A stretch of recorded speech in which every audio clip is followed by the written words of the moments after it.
நீங்கள் வந்து உணவு கட்டுப்பாட்டை கடைபிடிச்சிட்டு வாழ்ந்துட்டுருக்கீங்கன்னு வைங்க. இப்போ மாமிசம் சாப்பிட மாட்டேன் அப்படின்னு சொல்லிட்டு வாழ்ந்துட்டுருக்கீங்க. அப்போது உங்கள் வீட்டுக்கு விருந்தினர் வர்றாரு. அவருக்கு நீங்கள் என்ன உணவு கொடுப்பீங்க? மாமிசம் கொடுப்பீங்களா? நீங்கள் சாப்பிட மாட்டீங்க, அவருக்காக நீங்கள் மாமிசம் கொடுப்பீங்களா? அப்படி கொடுக்கக்கூடாது. நீங்கள் என்ன சாப்பிடுவீங்களோ அதைத்தான் உங்களுடைய விருந்தினர்களுக்கு நீங்கள் கொடுக்கணும். அப்போ தான் உங்களால் உணவு கட்டுப்பாட்டை உறுதியாக கடைபிடிக்க முடியும். நீங்கள் வந்து உங்களுக்காக ஒரு உணவும் மற்றவங்களுக்காக ஒரு உணவும் அப்படி இருக்கும். உங்களுக்கு எது நல்லதோ அதை தான் நீங்கள் மற்றவங்களுக்கு கொடுக்கணும். ஏன் மாமிசம் சாப்பிடக்கூடாதுன்னா அதனால் தீங்கு ஏற்படும், அது நோய் வரும், இப்படி அது வந்து மனித உணவு கிடையாது, அதை சாப்பிட்டா நோய் வரும், அதனால தான் நீங்கள் அதை சாப்பிடாமல் இருக்கீங்க. அப்படி இருக்கும்போது உங்களுக்கு தீங்கு விளைவிக்கிற உணவுகள் அப்படின்னு நீங்கள் நம்புகிற ஒரு உணவை எப்படி நீங்கள் மற்றவங்களுக்கு கொடுக்கலாம்? கொடுக்கக்கூடாது. உங்களுக்கு எது நல்ல உணவுன்னு நீங்கள் நினைக்கிறீங்களோ அதை தான் நீங்கள் மற்றவங்களுக்கு கொடுக்கணும். அப்போ நீங்கள் காய்கறிகள், பழங்கள், கீரைகள், கிழங்குகள், பயிர்கள், பருப்புகள், கடலைகள், காளான் இதுதான் சாப்பிட்றீங்க அப்படின்னா நீங்கள் எது சாப்பிட்றீங்களோ அதை தான் நீங்கள் மற்றவங்களுக்கு கொடுக்கணும்.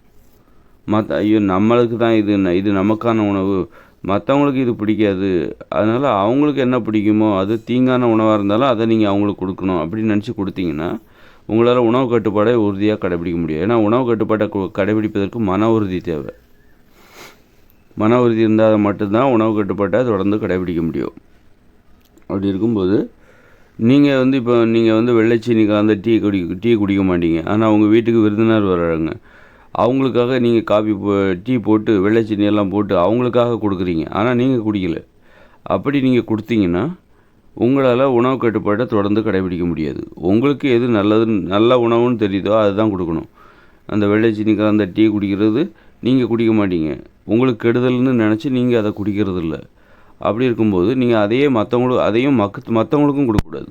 உங்கள் நண்பர்களுக்கோ விருந்தினர்களுக்கோ கொடுக்கக்கூடாது.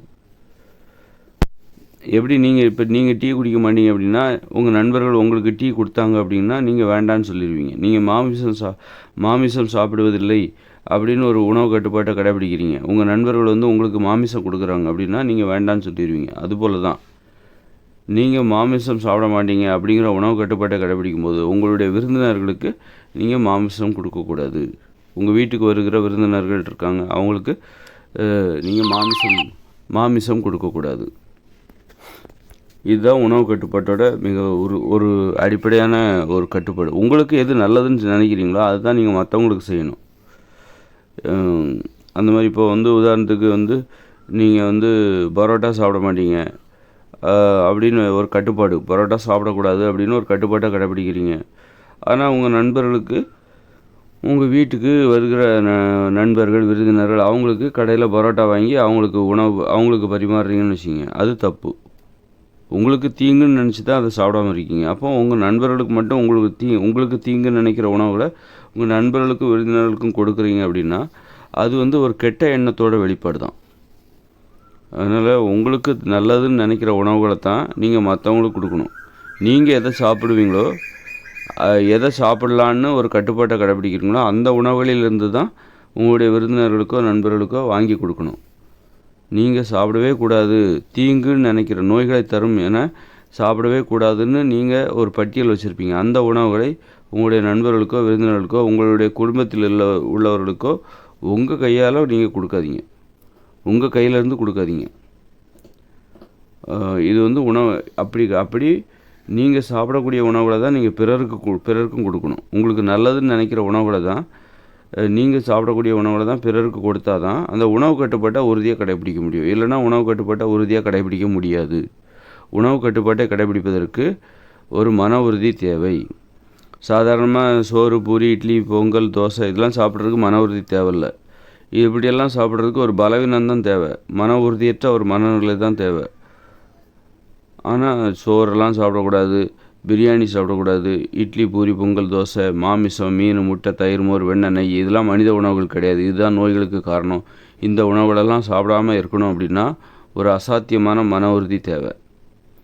அப்போ காய்கறிகள், பழங்கள், கீரைகள், கிழங்குகள், பயிர்கள், பருப்பு வகைகள், கடலைகள், காளான் இதுதான் சாப்பிட்ணும், இதுதான் மனித உணவு, இப்படி இந்த உணவு மட்டும்தான் சாப்பிட்ணும் அப்படின்னா இதற்கு ஒரு மன உறுதி இருந்தால் மட்டும்தான் இந்த கட்டுப்பாட்டை கடைபிடிக்க முடியும்.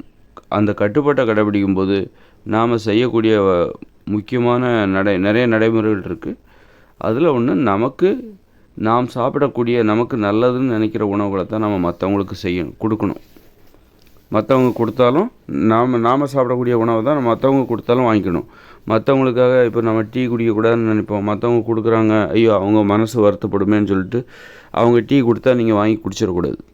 இப்போ மாமிசம் சாப்பிடக்கூடாதுன்னு நினைக்கிறீங்க, ஒரு விருந்தினர் வீட்டுக்கு போகிறீங்க, அவங்க பிரியாணி சமைச்சு போடுறாங்க, ஒரு வேளை தானே, இதை சாப்பிட்லன்னா அவங்க மனசு வருத்தப்படும்னு நினச்சி நீங்கள் அதை சாப்பிட்றக்கூடாது. உறுதியாக மறுத்து விட வேண்டும். ஏன்னா ஒரு உணவு கட்டுப்பாடு என்பது தொடர்ச்சியாக மன உறுதியோடு அதில் உறுதியாக கடைபிடிக்கணும். பல்வேறு சந்தர்ப்பங்களில் நீங்கள் சாப்பிடக்கூடாத உணவுகளை யார் கொடுத்தாலும் அதை வேண்டாம் என்று சொல்லிவிட வேண்டும். அந்த மன உறுதி இருந்தால் மட்டும்தான் உணவு கட்டுப்பாட்டை தொடர்ந்து கடைபிடிக்க முடியும். உணவு கட்டுப்பாட்டை தொடர்ந்து கடைபிடிக்க மனதில் உறுதி அதிகரித்து கொண்டே செல்லும். மனம் வைரம் போல உறுதியடையும். மனம் என்பது வைரத்தை விடவும் மேலானதாக உறுதியடைந்து கொண்டே செல்லும். உணவு கட்டுப்பாடு தான் மன உறுதிக்கு காரணம். உணவில் எந்த கட்டுப்பாடும் கிடையாது, நான் எல்லா உணவுகளையும் சாப்பிடுவேன் அப்படின்னு ஒருத்தர் சொல்கிறாருன்னா அவர் மனசில் உறுதியே இல்லை அப்படின்னு அர்த்தம்.